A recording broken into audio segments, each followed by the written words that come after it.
Upon reflection of my growing up years, this is really an immigrant story. Because my grandparents brought their family to Portland from Nazi Germany. They were very fortunate to find a welcoming environment here in the United States and in Oregon and Portland specifically. But growing up, all the folks that my parents connected with, and my dad was from back east, from Pennsylvania, but all the folks that we connected with socially were all immigrant families, basically in the same circumstance, coming here, not necessarily destitute, but certainly with not much money and just an opportunity to grow and thrive here in America. And so that's, my reflection is really about how welcoming the U.S. was and America was, and frankly, unfortunately, lately it's changed. Let's go back to a time when we can be much more welcoming of immigrants to America. When you look at your mom, lessons that you learned along the way, what's one or two lessons that stand out that you, I'm sure by now, have passed on to yours and to theirs and all? What stands out, lessons from her? Well, her persona as a tough mother was well deserved.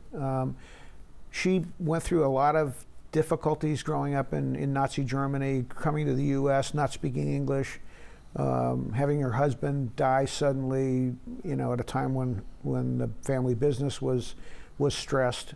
Those were all difficult times, and she, frankly, through real determination, was able to make success out of those events. Was she a tough mother to you?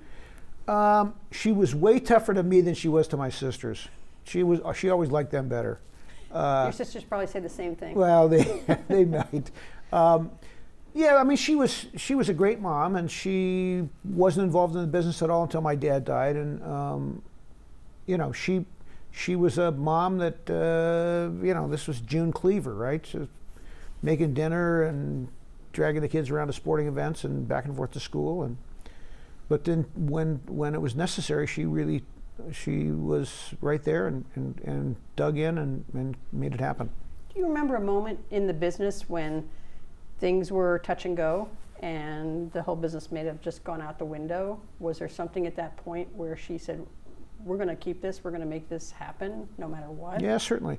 Well, we had, as you may remember, and there's great stories about her meeting with a potential buyer for the company, because the company, when my dad died, was doing $1 million in business in 1970, the year my dad died.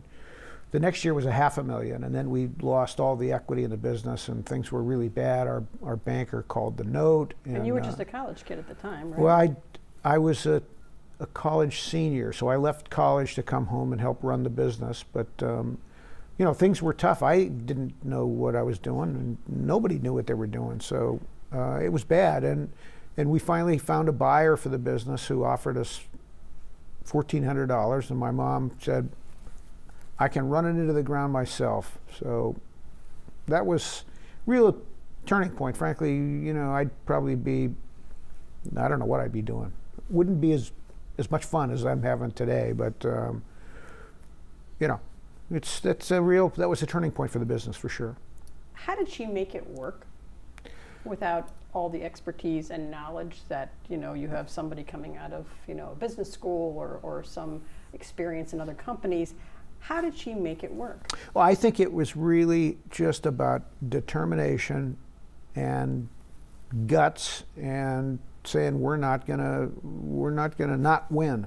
So that was a real fortunate thing for me to be around somebody who was willing to commit the small amount of capital that she had left and into a business that was failing, but she knew she could make it work. And we were also very fortunate to have great support from our banker early on, and also, there's a great connection with Nike, with the company, in that our banker was also Phil Knight's banker, and went to Mr. Knight and said, is there somebody who'd be willing to donate some time to this little family business which is struggling? And so one of the early Nike employees came on our board of advisors and frankly is still on our board today.